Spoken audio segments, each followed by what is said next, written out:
Police یسوع مسیح کے ذریعے بلایا ہوا یسوع مسیح کا خادم تھا، کیونکہ پولس نے جس خوشخبری کی منادی کی وہ انسان کی مرضی کے مطابق نہیں تھی، اور وہ اسے انسان کی طرف سے نہیں پہنچی اور نہ اسے سکھائی گئی، بلکہ صرف یسوع مسیح کی طرف سے اس کا مکاشفہ ہوا۔ ابدی اور غیر متغیر کلام خدا، ایک کہانی حصہ 86 غلطیوں۔ راست باز ایمان سے جیتا رہے گا۔ غلطیوں پہلا باب تا 6 باب۔ غلطیوں کی کتاب انجیل کی اہمیت کی اتنی اچھی وضاحت کرتی ہے کہ رومیوں کا ایک چھوٹا سا نسخہ کہلاتی ہے۔ پولس نے کہا، اگرچہ میں سب لوگوں سے آزاد ہوں، پھر بھی میں نے اپنے آپ کو سب کا غلام بنا دیا ہے تاکہ اور بھی زیادہ لوگوں کو کھینچ لوں۔ انجیل کی خاطر سب کچھ کرتے ہوئے یہودیوں کے لیے یہودی کی حیثیت سے شریعت کے ماتحتوں کے لیے شریعت کے ماتحت کی طرح، بے شرع لوگوں کے لیے بے شرع کی طرح، کمزوروں کے لیے کمزور کی طرح، وہ بہت سارے لوگوں کے لیے مختلف شکلوں کے طور پر آیا، کیونکہ وہ اور بھی زیادہ لوگوں کو بچانا چاہتا تھا۔ جس طرح انجیل کی تبلیغ کی گئی تھی، اس کے لیے پولس پیداوار دینے کے قابل تھا، تاہم یہ خوشخبری کا مواد تھا جسے پولس کبھی ترک نہیں کر سکتا تھا۔ اگر کوئی خوشخبری جس کی منادی کی گئی ہے اس کے علاوہ منادی کرے تو اسے ابدی ملامت کی جائے۔ غلطیوں کی کلیسیا کے ارکان کے بارے میں انجیل سے متعلق پولس کا موقف مستحکم تھا، کیونکہ کرنتھیوں کی کلیسیا کی طرح غلطیوں کی کلیسیا کے یہودی تھے جنہوں نے پولس کی منادی کے بعد انجیل میں قوانین شامل کیے۔ چونکہ کلام اور الہیات ابھی تک قائم نہیں ہوئے تھے، لہٰذا نجات کے بعد زندگی کے بارے میں الجھن تھی۔ پہلے پولس نے یہ کہتے ہوئے اپنی رسالت کو واضح کیا، نہ انسانوں کی جانب سے، نہ انسان کے سبب سے، بلکہ یسوع مسیح اور خدا باپ کے سبب سے جس نے اس کو مردوں میں سے جلایا۔ اور پولس نے یہ کہتے ہوئے سختی سے انجیل پر اپنے موقف کا اظہار کیا، میں تعجب کرتا ہوں کہ جس نے تمہیں مسیح کے فضل سے بلایا اس سے تم اس قدر جلد پھر کر کسی اور طرح کی خوشخبری کی طرف مائل ہونے لگے، مگر وہ دوسری نہیں۔ البتہ بعض ایسے ہیں جو تمہیں گھبرا دیتے اور مسیح کی خوشخبری کو بگاڑنا چاہتے ہیں، لیکن اگر ہم یا آسمان کا کوئی فرشتہ بھی اس خوشخبری کے سوا جو ہم نے تمہیں سنائی کوئی اور خوشخبری تمہیں سنائے تو ملعون ہو۔ جیسا ہم پیشتر کہہ چکے ہیں ویسا ہی اب میں پھر کہتا ہوں کہ اس خوشخبری کے سوا جو تم نے قبول کی تھی، اگر کوئی تمہیں اور خوشخبری سناتا ہے تو ملعون ہو۔ اس کے علاوہ پولس نے کہا، اب میں آدمیوں کو دوست بناتا ہوں یا خدا کو؟ کیا آدمیوں کو خوش کرنا چاہتا ہوں؟ اگر اب تک آدمیوں کو خوش کرتا رہتا تو مسیح کا بندہ نہ ہوتا۔ میری پیدائش ہی سے مخصوص کر لیا۔ پولس نے گواہی دی کہ یسوع مسیح کے ذریعے بلائے جانے سے پہلے وہ کس طرح کی زندگی گزارتا تھا، اور کہا کہ اس کی بلاہٹ پیدائش سے ہی یسوع مسیح کے فضل کا بلاوا ہے۔ ہم پہلے ہی جان چکے ہیں کہ مصر سے بنی اسرائیل کے خروج کا فیصلہ ابراہیم کے زمانے سے ہوا تھا۔ نیز جب خدا نے یرمیہ نبی کو بلایا تو اس نے کہا، اس سے پیشتر کہ میں نے تجھے بطن میں خلق کیا، میں تجھے جانتا تھا، اور تیری ولادت سے پہلے میں نے تجھے مخصوص کیا اور قوموں کے لیے تجھے نبی ٹھہرایا۔ یقیناً جب ہم ابھی گنہگار ہی تھے ہماری بلاہٹ تھی، اور یہاں تک کہ بائبل بھی بیان کرتی ہے کہ ہماری بلاہٹ تخلیق سے پہلے ہی تھی۔ پولس نے یہی کامل بلاہٹ حاصل کی اور ہم نے بھی یہی بلاہٹ حاصل کی ہے۔ شریعت کے اعمال سے کوئی بشر راست باز نہ ٹھہرے گا۔ پولس نے مسلسل شریعت کی لڑائی لڑی۔ پولس خود شریعت کے خلاف نہیں تھا۔ شریعت کے بغیر گناہ کی پہچان نہیں ہو سکتی۔ شریعت کے بغیر گناہ کو گناہ نہیں سمجھا جاتا ہے، اور شریعت کے بغیر گناہ کا پتہ نہیں چل سکتا۔ تاہم شریعت کے ذریعے گناہ پر جرم عائد ہونے کے بعد یہ تسلیم کرنا کہ ہم گنہگار ہیں اور خدا کی راست بازی کے ذریعے راست باز قرار دیے جانے کے بعد ہمیں یہ نہیں بھولنا چاہیے کہ اب ہم شریعت کو بطور راست باز جواز قائم کریں، نہ کہ راست باز جواز ہونے کے لیے پولس نے ایک بار پھر منادی کی، تو بھی یہ جان کر کہ آدمی شریعت کے اعمال سے نہیں بلکہ صرف یسوع مسیح پر ایمان لانے سے راست باز ٹھہرتا ہے۔ خود بھی مسیح یسوع پر ایمان لائے تاکہ ہم مسیح پر ایمان لانے سے راست باز ٹھہریں، نہ کہ شریعت کے اعمال سے، کیونکہ شریعت کے اعمال سے کوئی بشر راست باز نہ ٹھہرے گا۔ شریعت پر عمل کرنا کبھی بھی نجات کی شرط نہیں بن سکتا۔ کوئی انسانی عمل نجات میں شامل نہیں کیا جا سکتا، یہ ناممکن ہے۔ یسوع مسیح کے فضل سے نجات حاصل کرنے کے بعد ایک بار پھر نجات پانے کے لیے شریعت پر عمل کرنا گناہ کا غلام بننا ہے۔ میں مسیح کے ساتھ مصلوب ہوا ہوں۔ پولس نے منادی کی، کون ہم کو مسیح کی محبت سے جدا کرے گا؟ مصیبت یا تنگی یا ظلم یا کال یا ننگاپن یا خطرہ یا تلوار؟ کیونکہ مجھ کو یقین ہے کہ خدا کی جو محبت ہمارے خداوند مسیح یسوع میں ہے، اس سے ہم کو نہ موت جدا کر سکے گی، نہ زندگی، نہ فرشتے، نہ حکومتیں، نہ حال کی نہ استقبال کی چیزیں، نہ قدرت، نہ بلندی، نہ پستی، نہ کوئی اور مخلوق۔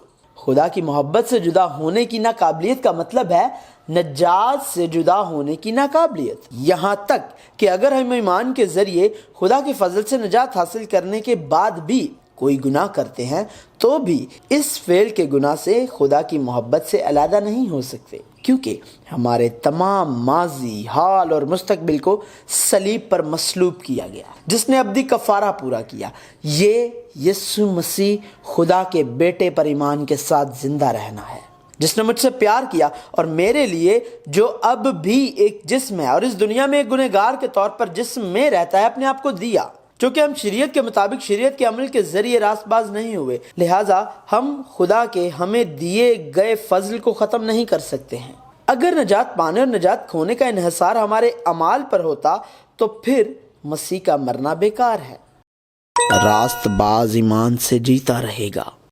پولس مسلسل شریعت کے خلاف لڑتا رہا۔ ایک بار پھر اس کا مطلب یہ نہیں کہ پولس شریعت کو غیر ضروری یا برائی کے طور پر دیکھتا ہے۔ پولس نے کہا، پس کیا شریعت خدا کے وعدوں کے خلاف ہے؟ ہرگز نہیں، کیونکہ اگر کوئی ایسی شریعت دی جاتی جو ہمیں زندگی بخش سکتی تو البتہ راست بازی شریعت کے سبب سے ہوتی۔ یہ واضح ہے کہ نجات ایمان کے ذریعے موصول ہوئی ہے، لیکن اس کا مطلب یہ نہیں ہے کہ نجات کے بعد شریعت کو نظر انداز کیا جا سکتا ہے۔ پولس کی جنگ دراصل شریعت کے خلاف جنگ نہیں بلکہ شریعت پرستی کے ساتھ جنگ تھی۔ ہمیں معلوم ہونا چاہیے ہم شریعت پر عمل کر کے نہیں بچائے گئے ہیں بلکہ صرف خدا کی راست بازی کے ذریعے سے۔ لیکن جن لوگوں کو خدا کے فضل کے ذریعے بچایا گیا ہے انہیں شریعت پر بھی زیادہ عمل کرنا ہوگا۔ یہ فضل کے لائق زندگی گزارنا ہے، کیونکہ فضل بہت بڑا ہے۔ ہمیں اس سے آگاہ ہونے کی ضرورت ہے اور درج ذیل پولس کے الفاظ سننے کی ضرورت ہے۔ پولس نے مسیحیوں سے جو روح القدس کی شریعت کے ذریعے خدا کے فضل میں رہتے ہیں کہا کہ تم نے شریعت کے اعمال سے روح کو پایا یا ایمان کے پیغام سے؟ کیا تم ایسے نادان ہو کہ روح کے طور پر شروع کر کے اب جسم کے طور پر کام پورا کرنا چاہتے ہو؟ پس جو تمہیں روح بخشتا اور تم میں معجزے ظاہر کرتا ہے، کیا وہ شریعت کے اعمال سے ایسا کرتا ہے یا ایمان کے پیغام سے؟ اور یہ بات ظاہر ہے کہ شریعت کے وسیلے سے کوئی شخص خدا کے نزدیک راست باز نہیں ٹھہرتا، کیونکہ لکھا ہے کہ راست باز ایمان سے جیتا رہے گا۔ کیونکہ یسوع مسیح نے اس لعنت کو اٹھاتے ہوئے جس کے ہم مستحق تھے ہمیں شریعت کی لعنت سے چھڑایا۔ ایک بار پھر ہماری کوئی خوبی نہیں ہے۔ ابراہیم کی برکت غیر قوموں تک پہنچے۔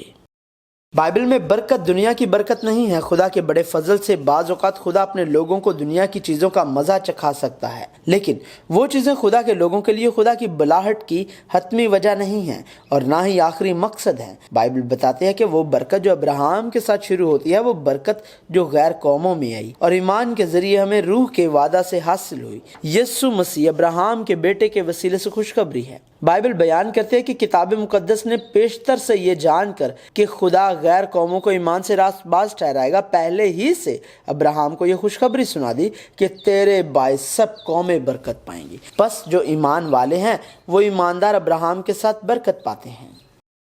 شریعت مسیح تک پہنچانے کو ہمارا استاد بنی۔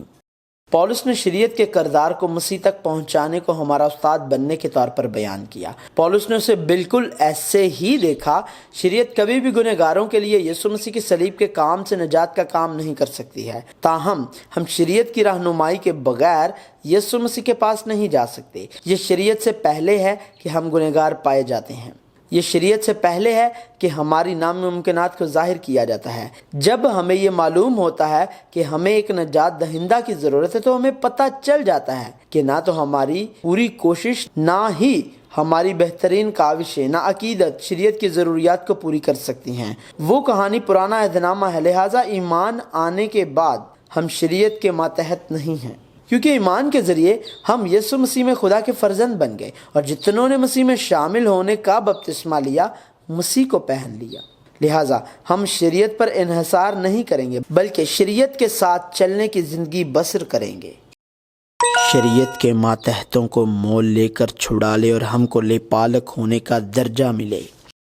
بائبل بیان کرتی ہے ان میں ہم بھی سب کے سب پہلے اپنے جسم کی خواہشوں میں زندگی گزارتے اور جسم اور عقل کے ارادے پورے کرتے تھے اور دوسروں کی مانند طبعی طور پر غضب کے فرزند تھے۔ یہ ٹھیک ہے جب تک کہ خدا نے اسے بلایا وہ دنیاوی ابتدائی باتوں کا پابند ہو کر غلامی کی حالت میں تھا۔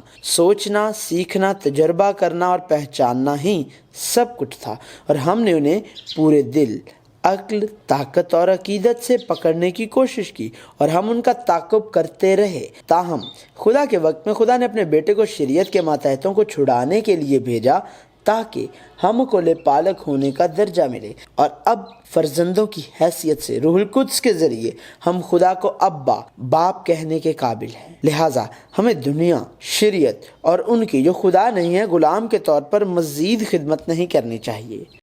تمہاری طرف سے مجھے پھر جننے کے سے درد لگے ہیں جب تک کہ مسیح تم میں صورت نہ پکڑ لے۔ پولس نے مسیحیوں کو خبردار کیا جو خاص دنوں، مہینوں، مقررہ وقتوں اور سالوں تک مان رہے تھے، اور کہا کہ وہ چاہتا ہے کہ وہ بھی پولس کی طرح ہو جائیں۔ ایک بار پھر اس کا مطلب یہ نہیں ہے کہ پرانے عہد نامہ میں دیے گئے خاص دنوں، مہینوں اور مقررہ وقتوں کی اب ضرورت نہیں ہے۔ پولس لازماً بیٹے کی حیثیت مانتا ہے، لیکن وہ غلام کی حیثیت سے خوف میں مبتلا رہنے سے محتاط تھا۔ پولس اور گلتیوں کی کلیسیا کے ارکان مسیح میں متحد ارکان تھے۔ انہوں نے کہا کہ انہوں نے پولس کو فرشتہ کی طرح اور مسیح کی طرح قبول کیا، اور اگر وہ کر سکتا تو اپنی آنکھیں بھی نکال کر پولس کو دے دیتے۔ پولس نے گلتیوں کے لیے یہ بھی کہا کہ تمہاری طرف سے مجھے پھر جننے کے سے درد لگے ہیں جب تک کہ مسیح تم میں صورت نہ پکڑ لے۔ پولس گلتیوں کی کلیسیا کے ارکان کی روحانی نشو نما کے لیے اپنے سارے دل، خواہش، طاقت اور عقیدت سے سرشار تھا۔ گلتیوں کی کلیسیا کے ارکان سے پولس کی محبت ایک ایسے باپ کی محبت تھی جس نے آسمانی باپ کی مرضی حاصل کی۔ پولس چاہتا تھا کہ وہ مسیح میں خدا کے لوگوں کی طرح کھڑے ہوں، لہٰذا اس نے آواز اٹھائی اور انہیں ایسے لوگ بننے پر جو شریعت کے ماتحت رہنا چاہتے ہیں سرزنش کی۔ اور آخر میں پولس نے ابراہم کی کہانی، جس پر وہ پرانے عہد نامہ میں سب سے زیادہ بھروسہ کرتے تھے، اور ابراہم کے بیٹوں اسحاق اور اسماعیل کی کہانی کے ساتھ اس شریعت کی کہانی کی وضاحت کی جس پر وہ قائم تھے۔ جس طرح اسماعیل نے جو ایک لونڈی کے بدن سے پیدا ہوا تھا، ایک آزاد عورت سے وعدہ کے نتیجے میں پیدا ہوئے اسحاق کو ستایا، اسی طرح شریعت سے پیدا ہونے والے روح القدس سے پیدا ہونے والوں پر ظلم کرتے ہیں۔ لیکن آخر میں بائبل بیان کرتی ہے کہ جس طرح آزاد عورت اور اس کے بیٹے نے ہاجرہ اور اس کے بیٹے کو نکال دیا جو ایک ساتھ میراث کے وارث نہیں ہو سکتے تھے، اب ہم مزید اس لونڈی کے فرزند نہیں اور نہ ہی شریعت کے فرزند ہیں، بلکہ آزاد عورت کی اولاد، ایمان کے فرزند ہیں، چونکہ مسیح نے ہمیں آزاد رہنے کے لیے آزاد کیا ہے۔ پس ہمیں چاہیے قائم رہیں اور دوبارہ غلامی کے جوے میں نہ جوتیں۔ ایمان جو محبت کی راہ سے اثر کرتا ہے۔ پولس شریعت کے کام کی اور اس کی حدود تجویز کرنے کی وضاحت کرتا رہا۔ شریعت فضل کے لیے ضروری ہے، لیکن شریعت نجات کے فضل میں اضافے کے لیے کچھ نہیں کرتی ہے۔ شریعت صرف ایک شریعت ہے۔ اس سے آپ کو یہ احساس ہو سکتا ہے کہ آپ گنہگار ہیں، لیکن راست باز انسان بننے کا واحد راستہ ایمان ہے جو محبت کے ذریعے کام کرتا ہے۔ یہی وجہ ہے کہ پولس نے ختنہ کو جو فضل کو جاننے سے پہلے ہمیں حاصل ہوا چھوڑنے کو کہا، تاہم فضل جاننے کے بعد اس فضل میں اضافہ کرنے کے لیے ختنہ کیا جانا اور شریعت میں راست باز بننے کی کوشش کا یسوع مسیح جس نے یہ فضل کیا کے ساتھ کوئی تعلق نہیں ہے۔ ہم گناہ کے غلام اور شریعت کے غلام ہوا کرتے تھے، تاہم یسوع مسیح کے فدیہ کے بعد ہم مزید گناہ کے غلام نہیں بلکہ راست بازی کے غلام ہیں، اور شریعت کے غلام نہیں بلکہ فضل کے غلام اور محبت کے غلام بن گئے۔ فضل حاصل کرنے کے بعد ہم جس شریعت پر عمل کرتے ہیں فضل میں کچھ شامل کرنے کے لیے نہیں بلکہ ایک لائق شخص کے طور پر جس نے فضل پایا کی زندگی گزارنے کے لیے ہے۔ روح کے سبب سے زندہ خدا کے فرزند جو صرف خدا کی راست بازی کے ذریعے ہی بچائے گئے ہیں، اپنی گنہگار خواہشوں کو پورا کرنے کے لیے مزید زندہ نہیں رہتے ہیں۔ البتہ پولس کے اعتراف کی طرح روحانی لڑائیاں اس زمین پر ہماری زندگی کے آخری لمحے تک ہم میں ختم نہیں ہوں گی۔ گنہگار فطرت روح کے خلاف ہے، اور روح خواہش کرتی ہے جو گنہگار فطرت کے منافی ہے اور ایک دوسرے سے تکرار کرتی ہے۔ جب ہمیں روح القدس کا فضل حاصل ہوا ہے تو روح القدس کی خواہش ہمارے اندر پیدا ہو گئی ہے، ایک روحانی شکل میں اب ہم روح القدس کے ذریعے زندہ رہنا چاہتے ہیں، لیکن ہم اب بھی گنہگار ہیں، فطری اور بنیادی طور پر ہم گنہگار ہیں، لہٰذا ہمارے اندر بسنے والے گناہ کی خواہشیں ہمیں اس کام سے روکتی ہیں جو ہم روح القدس کی پیروی کرنے کے لیے کرنا چاہتے ہیں۔ لیکن اس کے باوجود روح القدس کی شریعت جو ہم میں کام کرتی ہے وہ ہمیں دن بدن خدا کی طرف لے جائے گی اور ہمیں روح القدس کے ذریعے زندہ رہنے دے گی۔ لہٰذا پولس نے گنہگار فطرت کے کام اور روح القدس کے کام کو واضح طور پر بیان کیا۔ پہلے اس نے کہا اب جسم کے کام تو ظاہر ہیں، یعنی حرام کاری، ناپاکی، شہوت پرستی، بت پرستی، جادوگری، عداوتیں، جھگڑا، حسد، غصہ، تفرقے، جدائیاں، بدعتیں، بغض، نشہ بازی، ناچ رنگ اور ان کی مانند، اور یہ بھی کہ ایسے کام کرنے والے خدا کی بادشاہی کے وارث نہ ہوں گے۔ اس نے یہ بھی کہا مگر روح کا پھل محبت، خوشی، اطمینان، تحمل، مہربانی، نیکی، ایمانداری، حلم، پرہیزگاری ہے۔ ایسے کاموں کی کوئی شریعت مخالف نہیں، تاہم کہا گیا کہ روح القدس کے اس پھل کی ممانعت کی کوئی شریعت موجود نہیں ہے، کیونکہ یسوع مسیح کے لوگوں نے اپنی رغبتوں اور خواہشوں کے ساتھ گنہگار فطرت کو بھی مسلوب کیا۔ یہ بھی واضح ہے کہ روح القدس کا پھل واحد ہے، یہ روح القدس کے پھل نہیں ہیں، یہ ایک پھل ہے جس کی جڑ روح القدس میں ہے۔ لہٰذا ہم یہ نہیں کہہ سکتے کہ ہمارے پاس محبت کا پھل اور مہربانی کا پھل ہے لیکن نیکی کا پھل اور ایمانداری کا پھل نہیں ہے۔ اگرچہ اختلافات ہو سکتے ہیں، ہمیں یہ جاننا چاہیے کہ روح القدس کا پھل واحد پھل ہے۔ ہر شخص اپنے ہی کام کو آزما لے اور اپنے آپ کو دھوکہ نہ دے۔ پولس جس نے گنہگار فطرت اور روح القدس کے پھل کی بات کی تھی اب کہتا ہے اپنا خیال رکھو جب کوئی شخص کسی قصور میں پکڑا جائے، اور اس نے کہا کہ اگر کوئی یہ سمجھتا ہے کہ اس نے کچھ نہیں کیا ہے تو وہ خود سے دھوکہ کھا رہے ہیں، لہٰذا ہر شخص اپنے ہی کام کو آزما لے۔ اس نے یہ بھی کہا ہر شخص اپنا ہی بوجھ اٹھائے گا، فریب نہ کھاؤ کیونکہ خدا ہی ہے جو ہر چیز کو جانتا ہے، وہ ٹھٹھوں میں نہیں اڑایا جا سکتا، کیونکہ آدمی جو کچھ بوتا ہے وہی کاٹے گا۔ جو کوئی اپنے جسم کے لیے بوتا ہے وہ جسم سے ہلاکت کی فصل کاٹے گا، اور جو کوئی روح کے لیے بوتا ہے وہ روح سے ہمیشہ کی زندگی کی فصل کاٹے گا۔ لہٰذا ہم نیک کام کریں لیکن ہمت نہ ہاریں، کیونکہ اگر بے دل نہ ہوں گے تو عین وقت پر کاٹیں گے۔ میں کسی چیز پر فخر نہیں کروں گا سوا اپنے خداوند یسوع مسیح کی صلیب کے۔ آخر میں شریعت اور ختنہ کا مطلب عمل ہے، اور یہ عمل بالآخر ہمارا فخر بن جاتا ہے اور انسان کا بے وقوف فخر بن جاتا ہے۔ ایک بار پھر شریعت کسی بھی طرح سے غیر ضروری نہیں ہے۔ بائبل بیان کرتی ہے پس کیا ہم شریعت کو ایمان سے باطل کرتے ہیں؟ ہرگز نہیں، بلکہ شریعت کو قائم رکھتے ہیں۔ پس ہم کیا کہیں؟ کیا شریعت گناہ ہے؟ ہرگز نہیں، بلکہ بغیر شریعت کے میں گناہ کو نہ پہچانتا۔ مثلاً اگر شریعت یہ نہ کہتی کہ تو لالچ نہ کر تو میں لالچ کو نہ جانتا، مگر گناہ نے موقع پا کر حکم کے ذریعے سے مجھ میں ہر طرح کا لالچ پیدا کر دیا، کیونکہ شریعت کے بغیر گناہ مردہ ہے۔ شریعت ضروری ہے۔ نیا عہدنامہ اسی وقت موجود ہے جب پرانا عہدنامہ موجود ہے۔ جب شریعت ہوتی ہے تو وہاں فضل ہوتا ہے، لیکن یہی بات ہے، شریعت صرف فضل کی طرف رہنمائی کرتی ہے، لیکن فضل ہونے سے فضل میں کچھ بھی شامل نہیں کر سکتی ہے۔ اسی لیے پولس نے منادی کی خدا نہ کرے میں کسی چیز پر فخر کروں سوا اپنے خداوند یسوع مسیح کی صلیب کے۔ میں اپنے جسم پر یسوع کے داغ لیے ہوئے پھرتا ہوں۔ قدیم غلاموں کے بدنوں پر لوہے کی مہروں کے نشانات تھے جنہیں آگ کے ذریعے لوہا گرم کر کے ان پر کندہ کیا جاتا تھا۔ مختلف مالکوں کی نمائندگی کرتے ہوئے ہر مہر کی ایک مختلف شکل ہوتی ہے۔ پولس جس نشان کا حوالہ دیتا ہے وہ اس لوہے کی مہر کی طرح ہے، تاہم پولس نے کہا ہے کہ اس لوہے کی مہر کا مالک یسوع مسیح ہے، اور پولس نے لوہے کی مہر سے نہیں بلکہ روح القدس کی مہر کے ذریعے نشانات حاصل کیے، یہاں تک کہ ہم پر بھی مہر یسوع مسیح کا نشان ہے۔ وہ نشانات ایسے نشانات ہیں جو کبھی مٹ نہیں پائیں گے۔ یسوع مسیح کے جی اٹھنے اور صعود فرمانے کے بعد روح القدس آیا اور انجیل یروشلم سے سارے یہودی اور سامری اور زمین کی انتہا تک پھیلنا شروع ہوئی۔